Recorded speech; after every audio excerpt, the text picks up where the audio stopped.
フランスでもなかなか理解が進められていないという、その内容を説明しますので、いろいろとご質問等があろうかと思うんですけれども、今日はそういった点で活発に議論できたらというお話をされておりました。Il faut passer à la diapositive 2. Oui. C'est moi qui le fais. Mais je ne sais pas comment j'appuie. D'accord. Alors, ma conférence aura lieu en 3 points. L'approche par compétences se développe dans l'enseignement supérieur français depuis 3 décennies. Elle y est associée à la professionnalisation systématique des diplômes. Tous les diplômes de l'enseignement supérieur français sont désormais dits à finalité professionnelle, définis par des compétences et depuis peu par des blocs de compétences. Vous parlez, Joe, ou je fais tout? Alors, mon propos donc se déroulera en 3 parties. Comme ce modèle s'inspire de l'enseignement secondaire professionnel, je vais d'abord revenir sur la manière dont l'approche par compétences, que j'appellerai APC, s'y est diffusée puis institutionnalisée. En deuxième point, j'évoquerai l'importation de ce modèle dans l'enseignement supérieur au nom de l'employabilité des diplômés, mais aussi pour assurer la massification, démocratisation de l'enseignement supérieur qui est mise en place depuis le milieu des années 1980. Troisième point, je reviendrai dans la dernière partie sur l'implémentation progressive de l'APC au sein de l'université, qui est au cœur de mon propos, car je ne parlerai pas des écoles de commerce et d'ingénieurs, de l'enseignement privé, je ne parlerai pas de tout, mais seulement de ce sur quoi je travaille, l'université. Même si les universités et les enseignants-chercheurs disposent officiellement d'une grande autonomie, le fait que tous les diplômes soient devenus professionnels impose de nouvelles normes et un nouveau cadre cognitif. 今のはスライドの2ページに書いてあったことです。これから3ページに移ります。Alors, l'approche par compétences a commencé à se développer en France dans les années 1970 à partir du constructivisme, de la pédagogie par objectif et de la taxonomie de Bloom, soit voilà, des États-Unis en fait. Partant des États-Unis, elle est arrivée en France via le Québec. Inspirée par les échanges avec le Québec, qui est une région clé dans la circulation des idées transnationales entre l'Amérique du Nord et l'Europe francophone, ce sont des inspecteurs de l'éducation nationale chargés de concevoir les curriculums des diplômes secondaires industriels qui ont importé l'approche par compétences. Ils la traduisent par le triptyque savoir, savoir-faire, savoir-être, qui va se répandre progressivement dans tous les diplômes professionnels secondaires. はい、今のは3ページです。これから4ページに移ります。Leur intérêt pour l'approche par compétences repose sur une pédagogie dotée d'objectifs explicites associés à des indicateurs de performance. Pour ces passeurs, l'approche par compétences donne plus de sens aux apprentissages. Elle apparaît comme un moyen de limiter les échecs et les abandons qui étaient très nombreux dans l'enseignement professionnel secondaire. Un autre intérêt repose sur le public accueilli dans l'enseignement professionnel, c'est-à-dire des élèves en difficulté scolaire, souvent orientés sans l'avoir choisi, et qui appartiennent en majorité aux milieux populaires. Alors, à différentes strates des milieux populaires,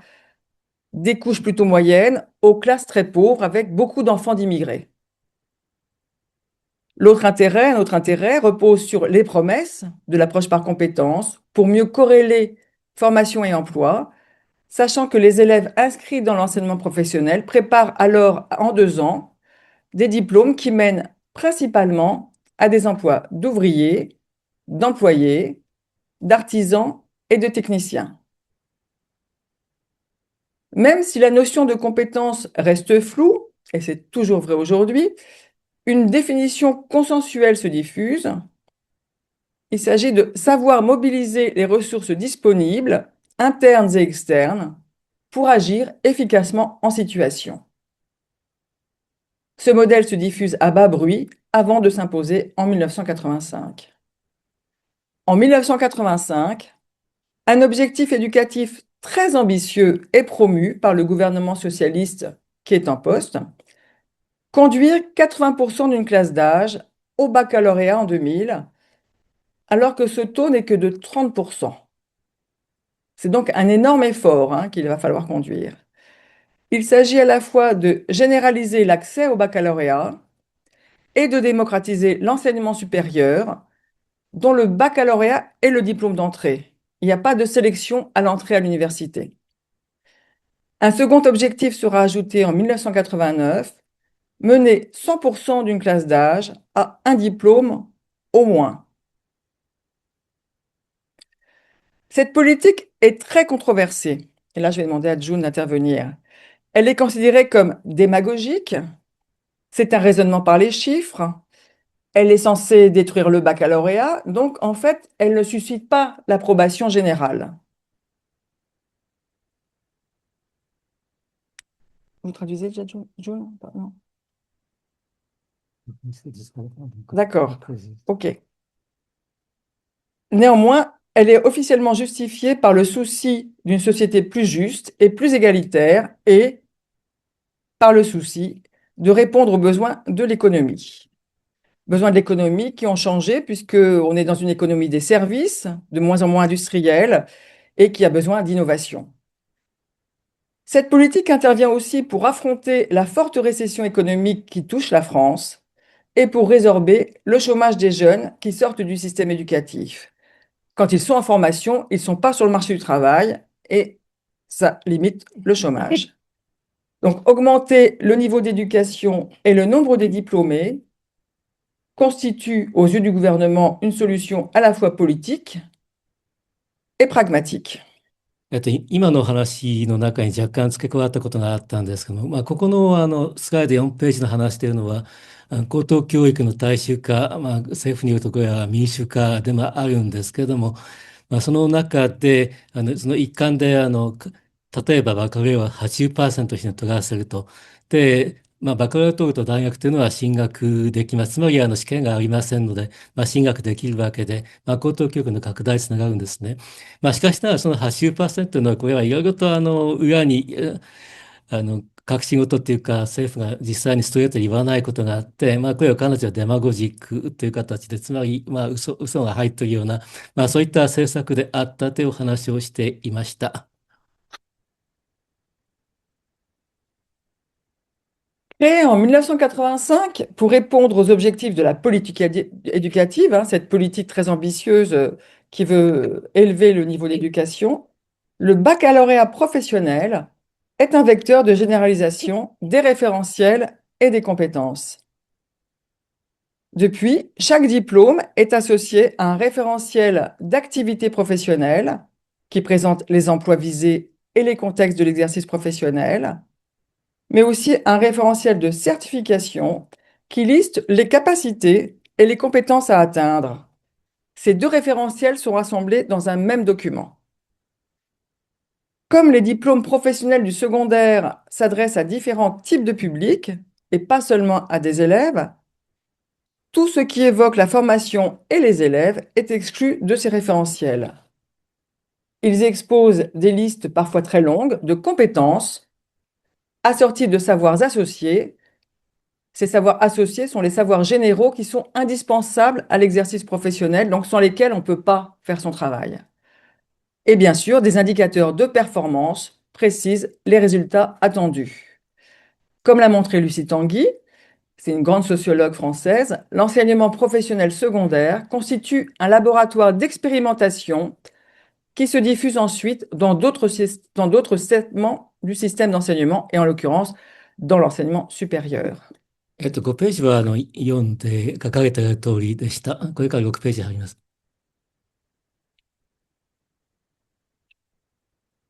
Alors bien sûr, l'enseignement supérieur a toujours eu des objectifs de professionnalisation, et ce, depuis la création de l'université au Moyen Âge. Mais c'est surtout lorsqu'il a été question de le démocratiser dans les années 1960 que ces liens avec l'emploi deviennent une préoccupation politique. Promu au nom de l'égalité des chances et de l'évolution des emplois, Cette ouverture de l'enseignement supérieur à de nouveaux publics a généré la création de nouvelles disciplines, comme les sciences de gestion, les sciences de l'information et de la communication, les sciences et technologies du numérique, etc., disciplines liées à de nouveaux secteurs d'activité, porteurs de nouveaux emplois. Cette politique a également suscité l'invention de diplômes à vocation professionnelle explicite, comme le brevet de technicien supérieur en 1959, le diplôme d'études supérieures spécialisées en 1974 ou la licence professionnelle en 1999. Je cite ces diplômes parce qu'ils sont encore vivants aujourd'hui, ce qui n'est pas le cas de tous les diplômes créés à l'époque. Ces diplômes sont sélectifs à l'entrée. Ils proposent des curriculums qui comprennent des stages en entreprise, de nouvelles modalités pédagogiques, sans cours magistraux par exemple, des cours en petits effectifs, on ne peut pas être 50 ni 80 et encore moins 100, et il suppose l'intervention de professionnels extérieurs qui sont dédiés au savoir pratique. Alors bien que cette politique générale ait obtenu des résultats, puisque le nombre des étudiants a presque triplé entre 1960 et 1980, le gouvernement socialiste en place depuis 1981 trouve ces chiffres insuffisants. Pour affronter la récession économique, mais également la concurrence des autres pays, ceux dont le niveau d'éducation peut être bien plus élevé que celui de la France, comme les États-Unis et le Japon, le gouvernement s'engage dans une nouvelle politique de hausse du niveau d'éducation. 今の6ページは書いてある通りでした。で、これから7ページあります。L'influence des organisations internationales, comme l'OCDE et l'UNESCO, s'observe dans cette politique très volontariste, formulée en termes d'objectifs chiffrés, ce que le professeur de droit Alain Suppiot appelle la gouvernance par les nombres. Politique où l'employabilité et les besoins de l'économie occupent une place centrale. En 2000, la Commission européenne s'engage dans le développement de l'enseignement supérieur et du capital humain dans le cadre du processus de Lisbonne pour faire de l'Europe l'économie de la connaissance la plus compétitive du monde en 2010. Un processus d'harmonisation des diplômes est également mis en place au sein des pays membres de l'Union européenne via le système licence master doctorat, alors qu'on appelle LMD ou 358. 358, c'est les 3 années. 3 années de licence, 5 années de master, 8 années de doctorat, alors que le doctorat pouvait être réalisé en moins de temps ou plus de temps. La France occupe une place notable dans les politiques européennes qu'elle a contribué à impulser. Cependant, si la Commission européenne a fait de la fonction professionnalisante de l'enseignement universitaire un objet du discours politique, je cite Sofia Stavrou, la France en a fait son principal vecteur de réforme. Le projet européen de lifelong learning y est traduit en France par formation professionnelle tout au long de la vie, ce qui n'est pas tout à fait la même chose. Et c'est justement une loi portant sur la formation professionnelle mise en place par le gouvernement socialiste en 2002 qui va profondément transformer l'enseignement supérieur en généralisant la professionnalisation et donc l'approche par compétences à l'ensemble des diplômes. 今、7ページは書いてある通りなんですけども、ただ、一つだけ注意していただきたいのが、ライフロングラーニング、日本語では障害教育と言ってるものですけど、障害学習ですか。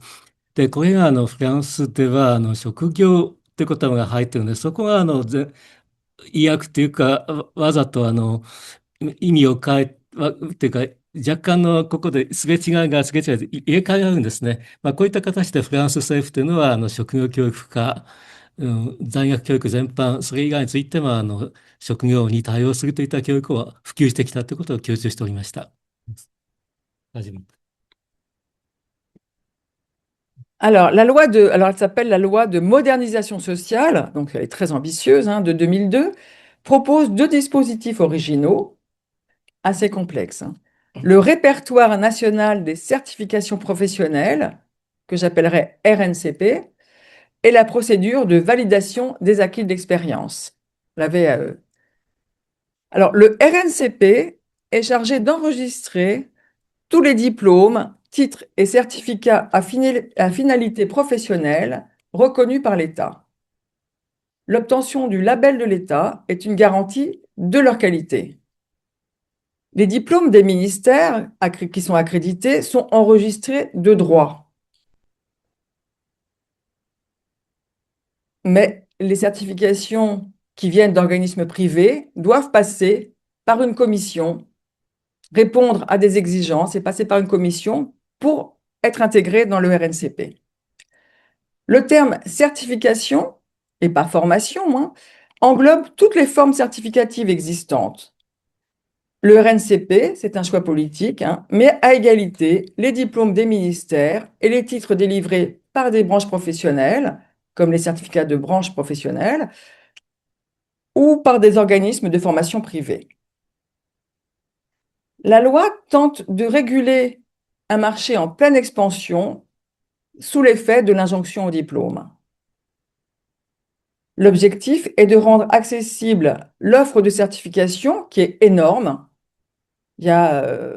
15 000 titres enregistrés en RNCP, donc vous voyez, l'offre est énorme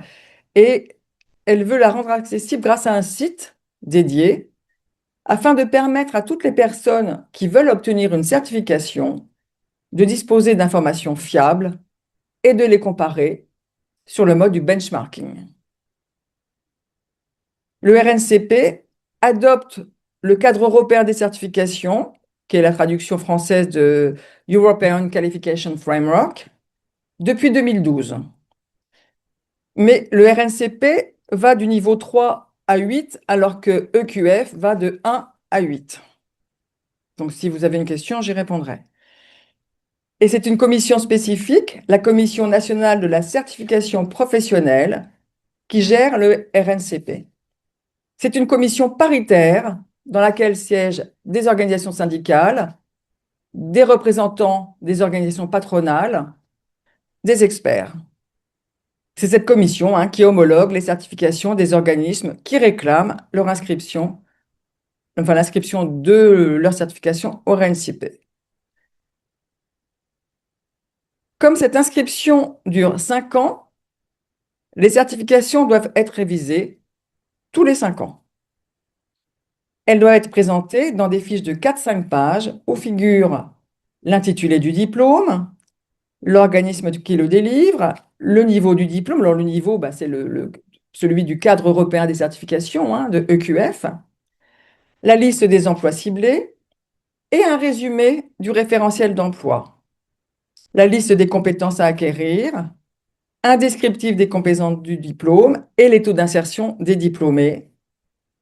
pour que les personnes qui cherchent un diplôme, qui veulent se renseigner, sachent si on s'insère bien après telle ou telle certification. Donc, on est vraiment dans le cadre du benchmarking. Vas-y. 今は8ページの前半の部分を話しておりました。ちょっとスライド終わってからと思ったんですけども、この次の話が全く異なりますので、若干だけここで解説させてください。まあ若干載ってないことも、書いてないことも説明しておりました。で、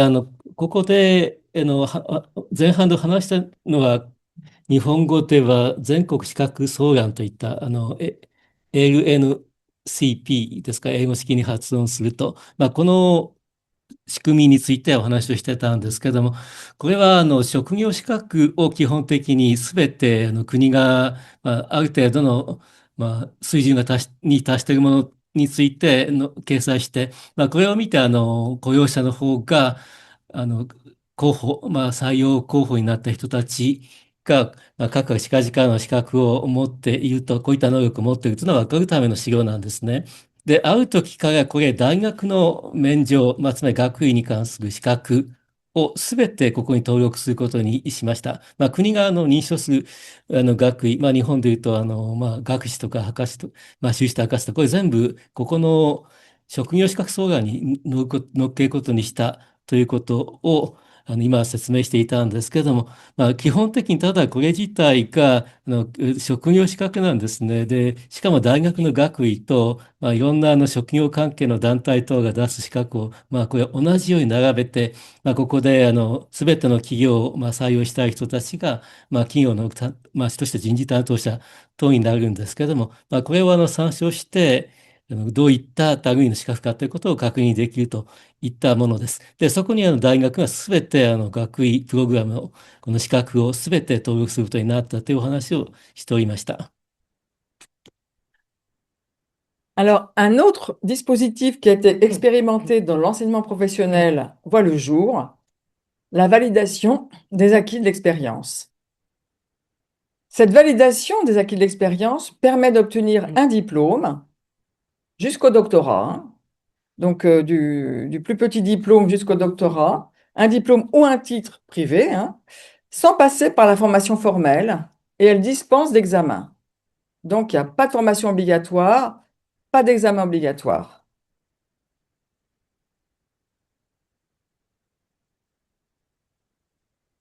Son but est de démocratiser l'accès au diplôme, au titre, à la certification, grâce à la reconnaissance de l'expérience. Alors que la validation des acquis professionnels qui a été instituée en 1992 dans l'enseignement professionnel secondaire exigeait le passage d'une épreuve d'examen au moins, la validation des acquis de l'expérience supprime cette exigence qui est jugée trop restrictive puisque elle ne permet pas à la VAP de se développer autant que le gouvernement le souhaiterait. Donc la VAE remplace la validation des acquis professionnels.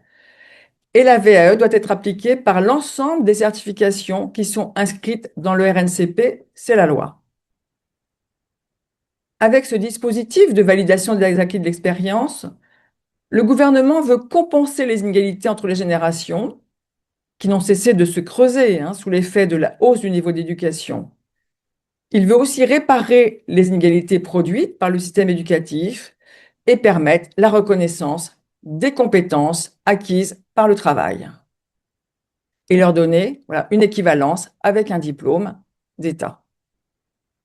Donc, avec l'objectif de certifier l'ensemble des sortants du système éducatif et des actifs,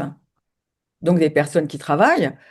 la VAE est considérée par la Commission européenne comme l'une des bonnes pratiques à promouvoir dans l'ensemble de l'Union européenne. もう一つの、制度について説明いただいたんですけれども、これ大衆化、高等教育の大衆化が図れる中で、これまで高等教育に行かなかった人たちを、ある意味救済する措置としてできたのが、この英語式に発音すると VAE という措置です。これは様々な経験、最初の頃は仕事の経験だったんですけども、それでは狭いということで、すべての経験、例えばボランティアとか、様々な経験を、大学で認定をして、単位を与える、学位を与える。これすべての学位が対象で、修士、博士、修士、学士、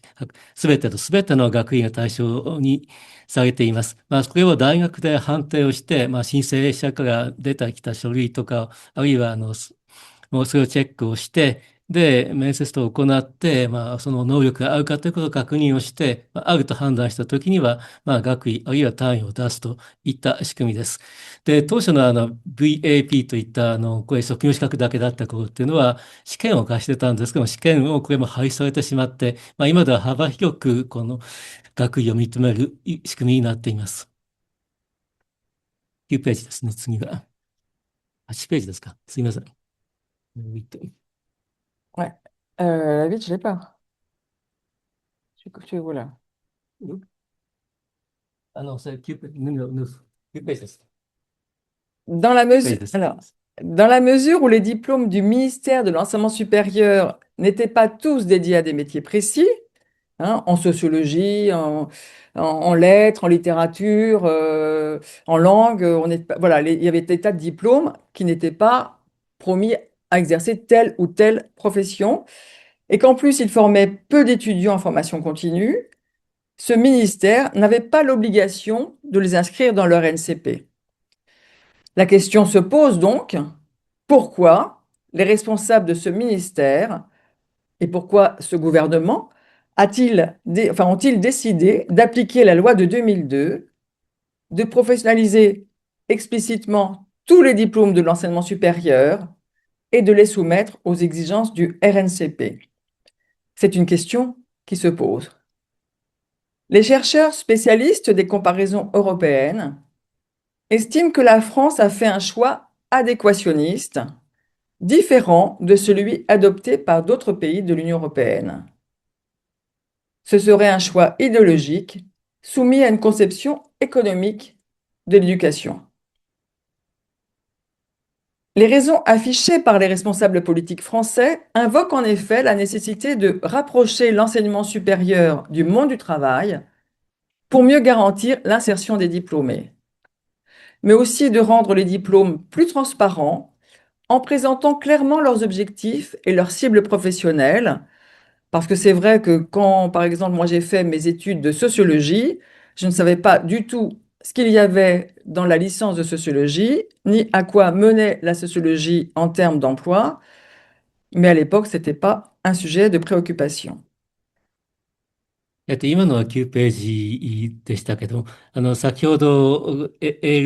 LRNCP に大学の学位プログラムすべて登録することになったというお話をしたんですが、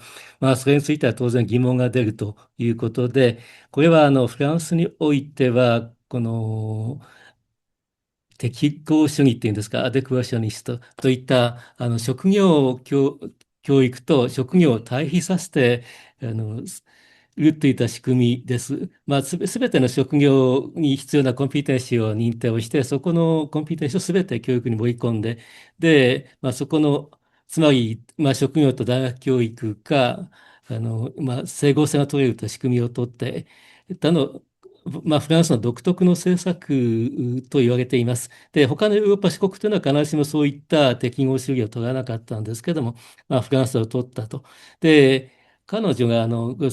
これは書いてないんですけども、彼女は社会学者で、社会学は大学で学んだ時には、あの大学で社会学を学んだ後にどういった職業に就くかというのは全く念頭になかったと、今はそうではないということでした。10ページです。Alors, les arguments officiels, donc, sont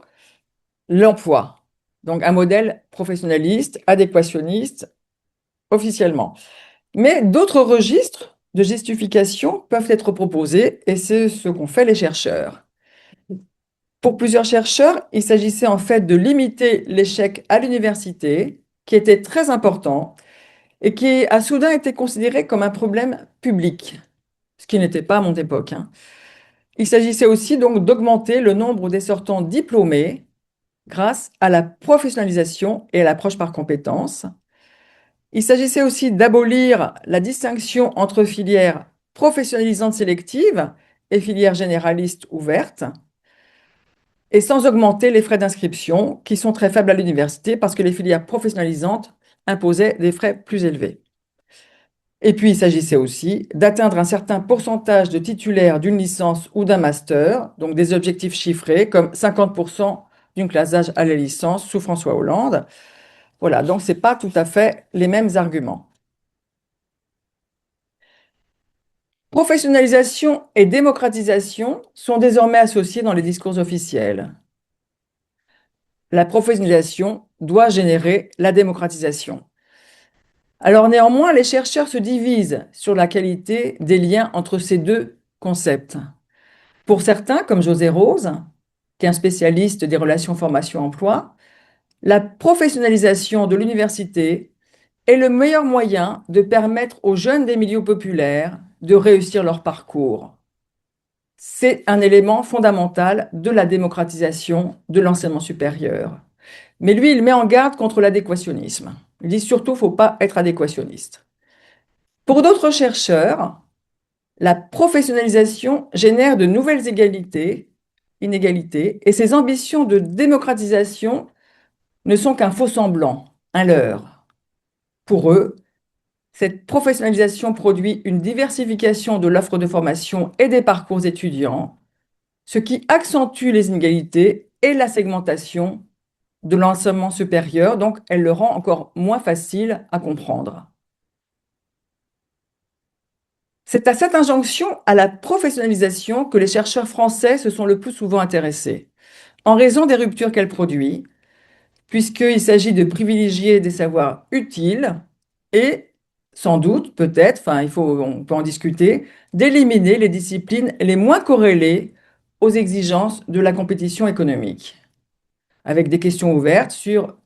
l'avenir des lettres, peut-être pas des langues, mais de la linguistique, de la sociologie, et d'autres sciences humaines et sociales qui ne sont pas considérées comme utiles. Mais aujourd'hui, en tout cas, la moitié des sortants du système éducatif sont titulaires d'un diplôme de l'enseignement supérieur. Donc, en termes d'objectifs chiffrés et d'indicateurs de performance, la France a l'air assez bonne du point de vue de certains chiffres. はい、若干、今10ページだったんですけれども、付け加わってこともありました。で、ここで書かれていたのは、職業専門課程についてのお話の導入だったんですけども、大学でこの職業教育を、大学の教育を職業専門化するということは、大学というのはとても安いんですね。今でも大体学士課程だと日本円で2万か3万円ぐらいしか払わないんですけども、基本的に職業教育というのは結構お金がかかるものなんです。しかしながら大学教育で職業教育を導入することによって、で、それが安い金額で、ただ同然で受けることができるようになったと。これがある意味デモクラシザーションというか民主化でもあって、こういった民主化あるいは職業教育化というのはこの職あコンピテンシーベースの導入と、並行して同時並行というか、重なって導入されてきた経緯があります。で、しかもフランスはその中、ヨーロッパの中でもこの適合主義を取ったということなんですけども、今日引用されていたローズといった人とか、多くの研究者というのはこういった適合主義には極めて疑念を示しています。というのも、一つは高等教育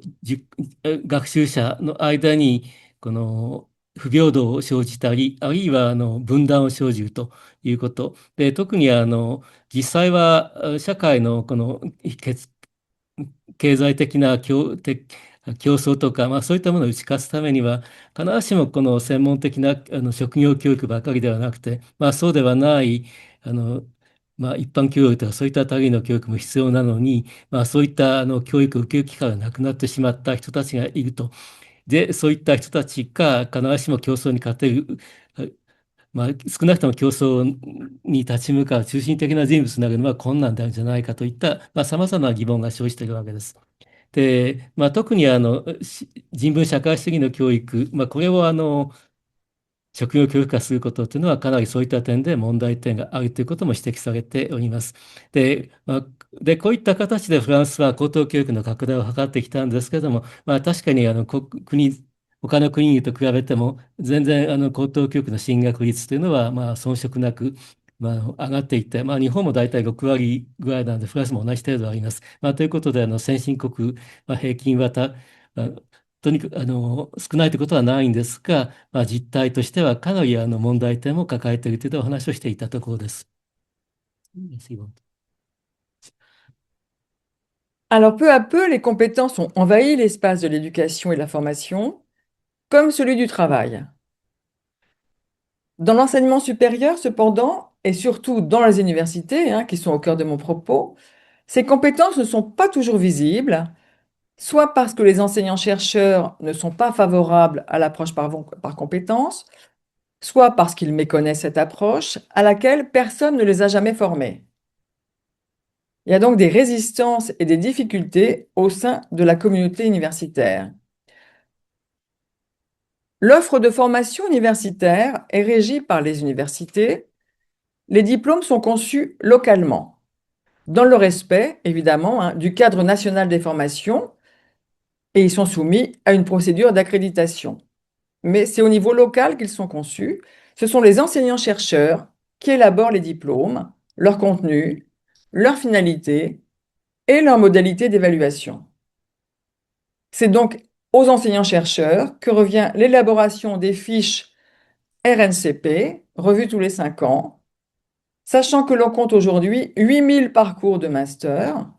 et 2400 parcours de licence. Ce sont les chiffres du ministère de l'Enseignement supérieur de 2023. Alors, dans ces diplômes, il y a des stages obligatoires et des partenaires professionnels. Donc, je réponds à une question que m'a posée Monsieur Aubin. Mais les diplômes ne sont pas conçus en réponse à des demandes des entreprises, sauf dans certains cas peut-être, mais je ne les connais pas. Donc il y a des liens plus ou moins étroits dans certains masters, et dans certains masters, il n'y en a pas du tout. Il y a des liens forts, en revanche, alors mais ce n'est pas à l'université, dans les diplômes comme le brevet de technicien supérieur, le brevet universitaire de technologie ou la licence professionnelle. Bon, la licence professionnelle, elle est à l'université, hein. Mais ces liens sont obligatoires et ils sont élaborés par des commissions paritaires dans lesquelles siègent des organisations patronales et syndicales.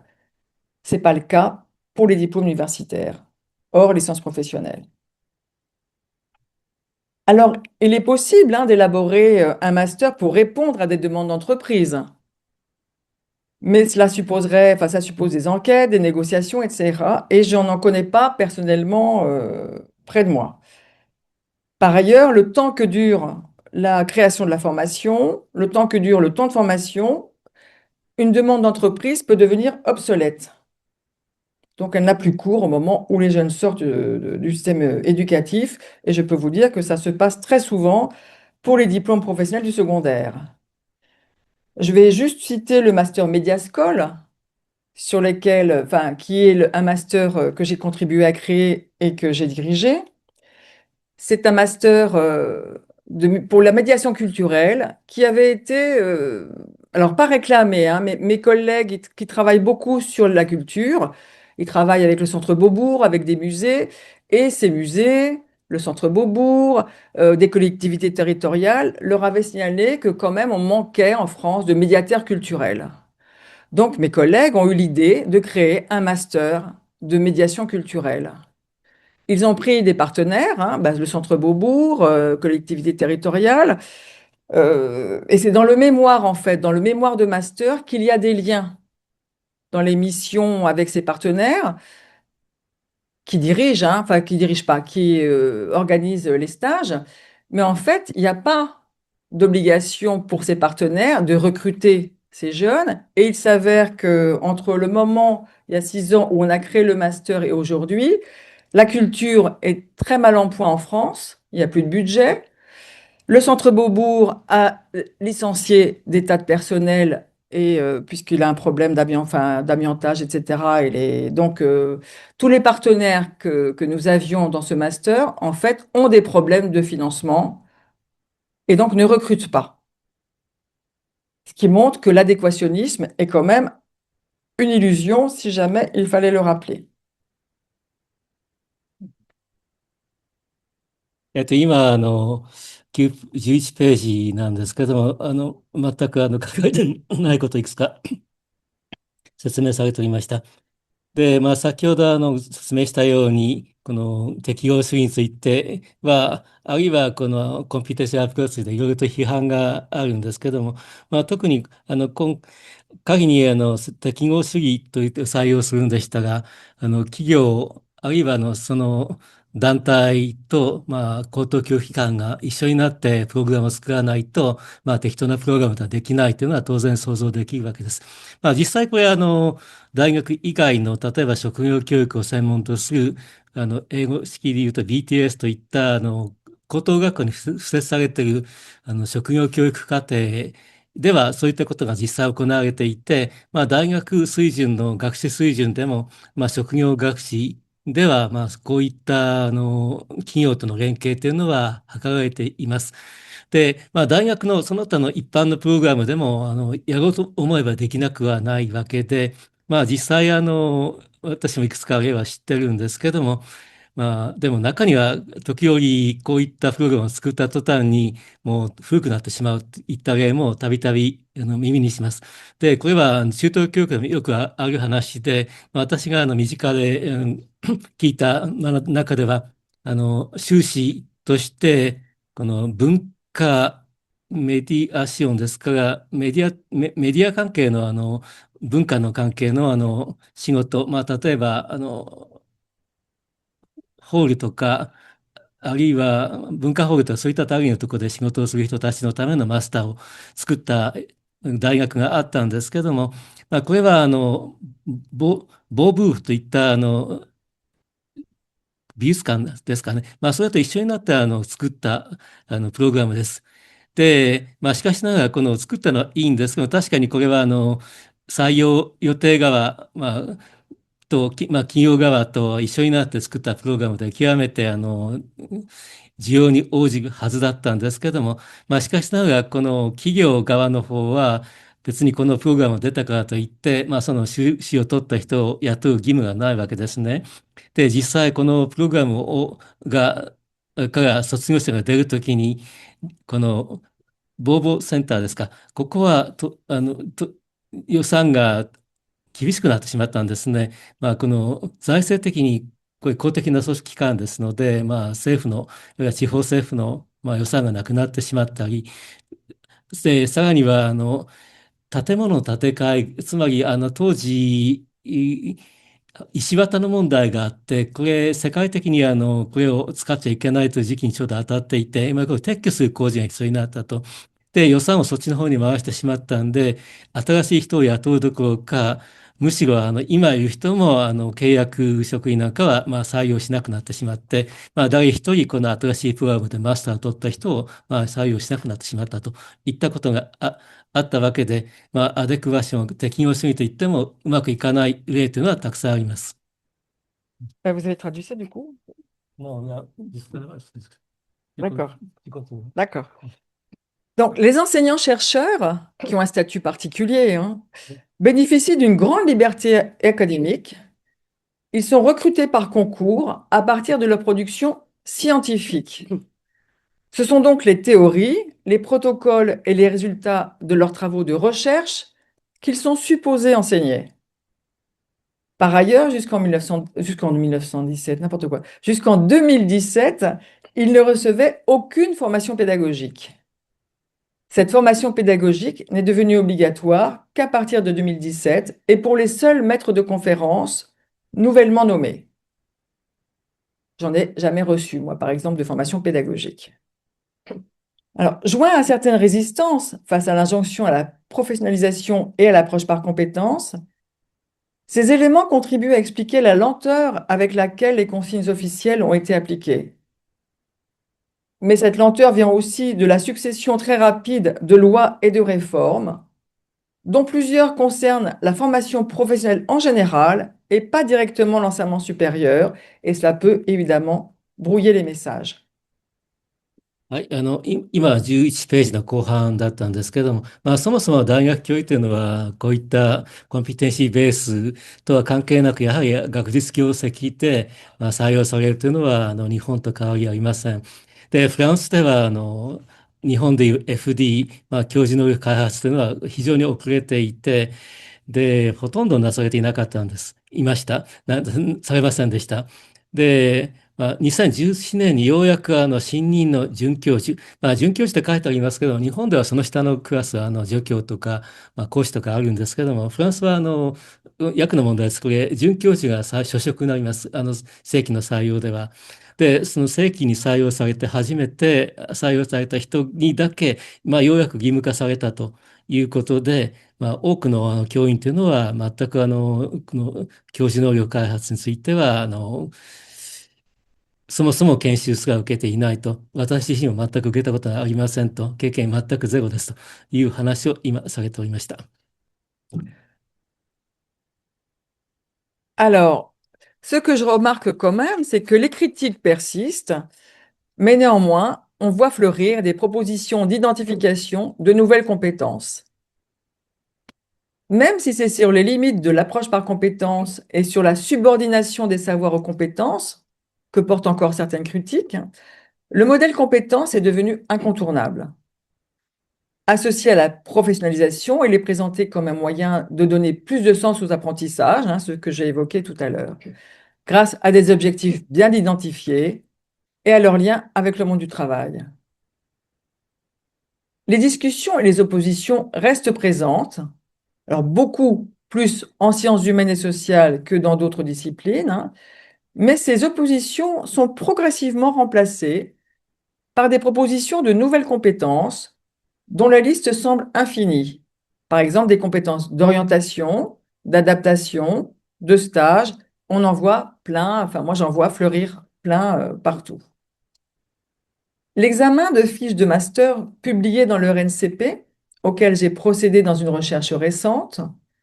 j'ai comparé des fiches de deux filières disciplinaires, management et sciences humaines et sociales, en faisant l'hypothèse qu'en management, ils respectaient les règles bien plus qu'en sciences humaines et sociales. Et cet examen montre une certaine inventivité de la part des rédacteurs des fiches RNCP. Certains proposent des définitions des compétences qui leur sont propres et que je suis incapable de comprendre, en plus de liens parfois très improbables avec les emplois qu'ils nomment. Et contrairement à mon hypothèse, cela vaut aussi bien pour le management que pour les sciences humaines et sociales. En fait, je n'ai pas vu d'écart entre ces deux disciplines, alors que j'ai été persuadée du contraire. Si ces usages montrent les difficultés à intégrer le modèle compétence, au-delà des critiques qu'ils suscitent, ils signalent également que le respect du cadre formel imposé par les fiches RNCP peut suffire. Il peut l'emporter sur d'autres exigences. LNCP で、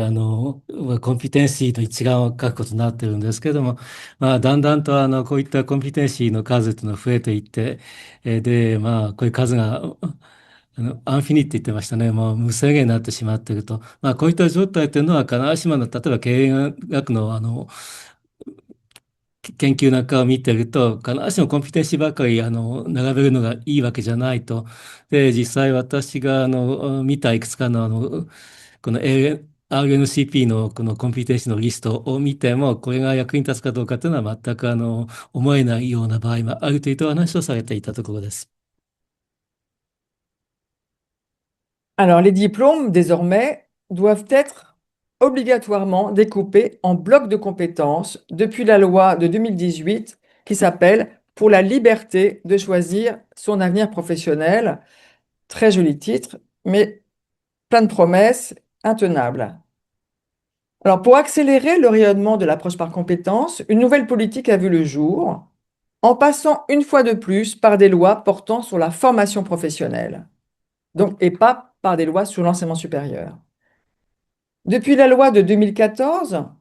relative à alors je cite son titre, relative à la formation professionnelle, à l'emploi et à la démocratie sociale, l'enregistrement des certifications dans le RNCP impose leur découpage en blocs de compétences. L'article L6113-1 du Code du travail, donc je suis obligée de citer la définition officielle, définit ces blocs ainsi. Les certifications professionnelles sont constituées de blocs de compétences, ensemble homogène et cohérent de compétences, contribuant à l'exercice autonome d'une activité professionnelle et pouvant être évaluées et validées. Bon, c'est une citation, elle est longue, pardonnez-moi. Cette organisation devait déjà s'appliquer dans les années 90 au diplôme professionnel du secondaire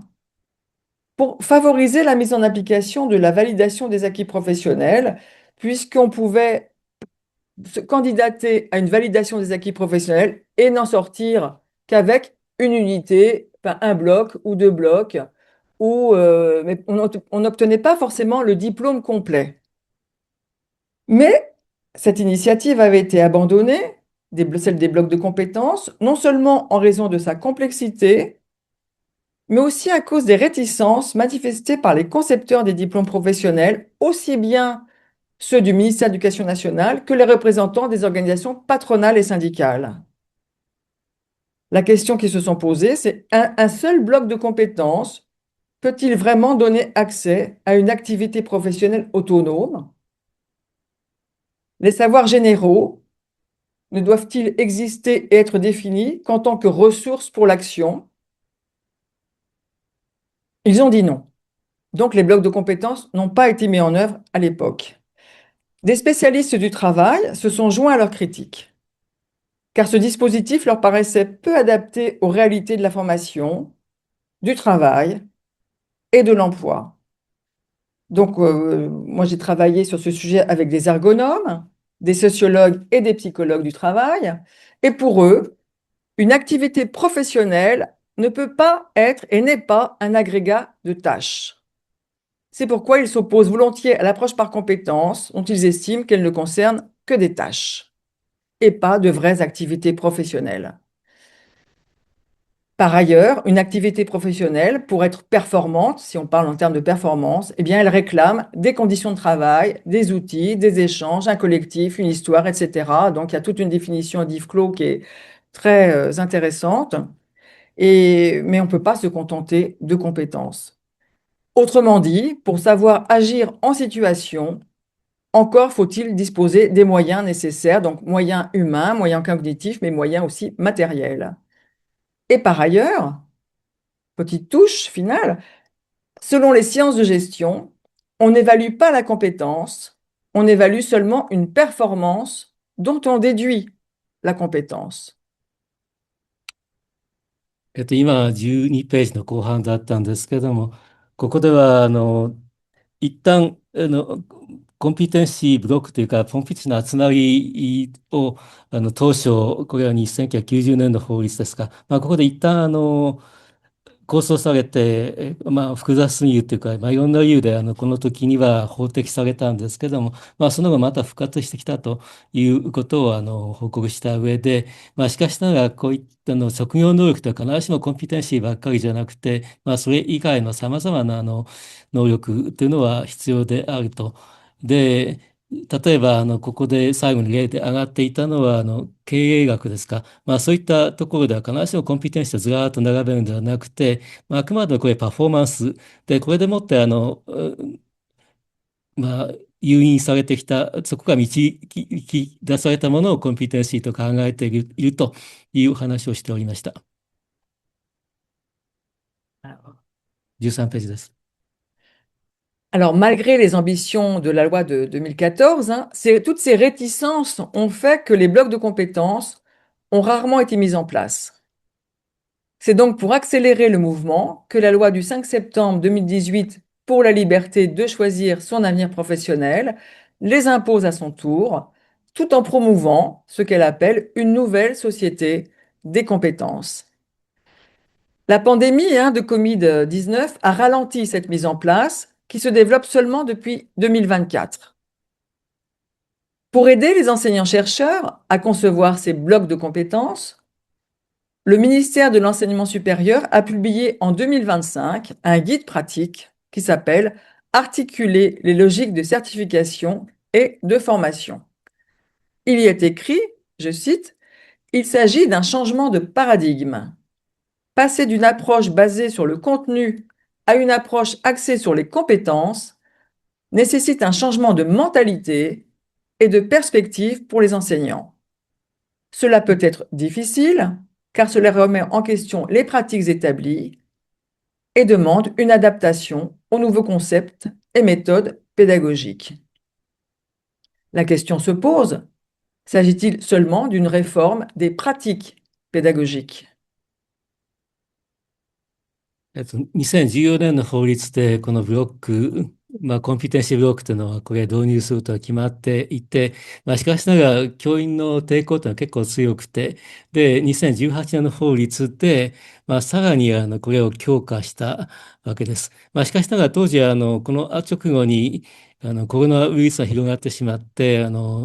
一旦、止まったような形になったんですけども、2024年からさらに、この導入を強化して、で、2025年には、この、実践ガイドといったものを作って、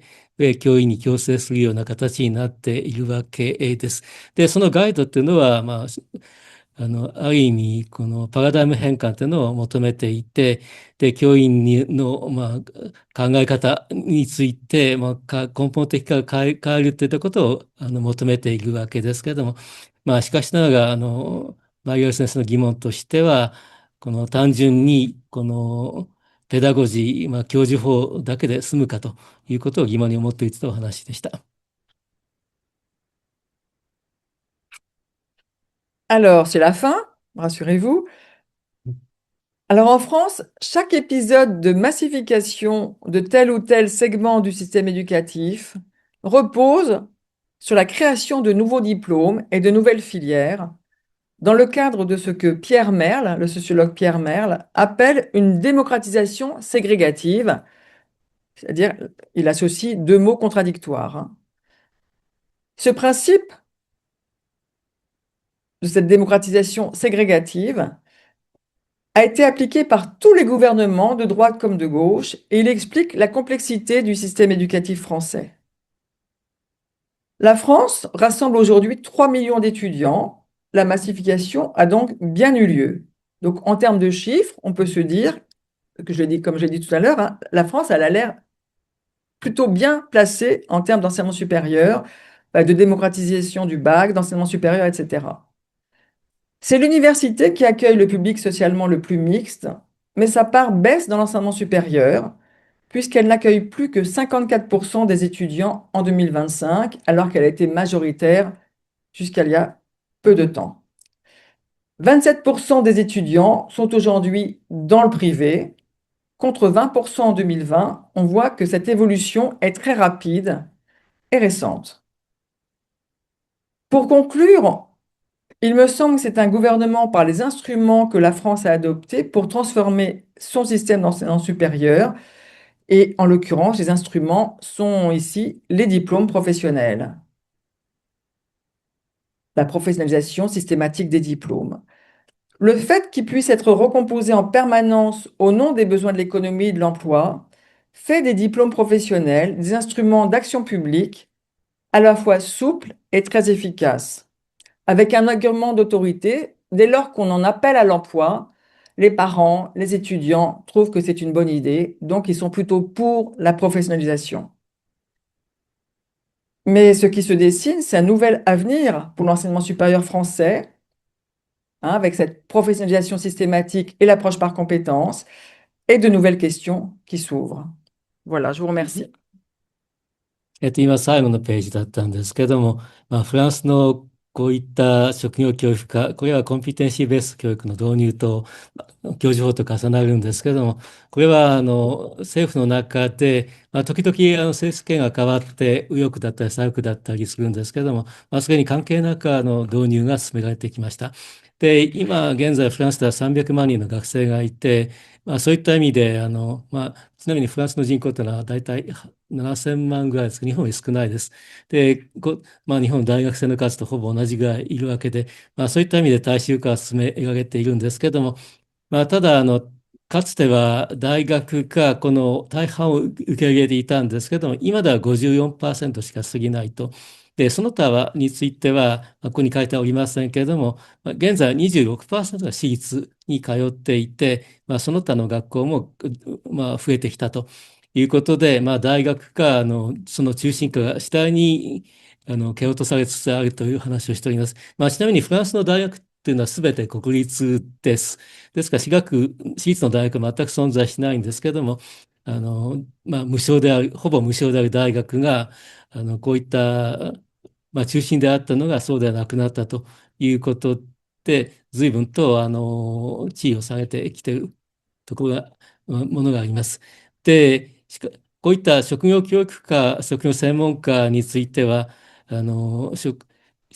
雇用に役立つということで、学生、あるいはその親には割と受け入れられて、そういったことはいいと思っている傾向が強く、あるいは職業、雇用者側の方も否定的ではないということなんですけども、しかしながら今日話したようなさまざまな問題を抱えていて、今後このままいくかどうかは、わからない。まだまだいろんな問題はあるというふうに考えている人を話して、今日は今のところ終わっております。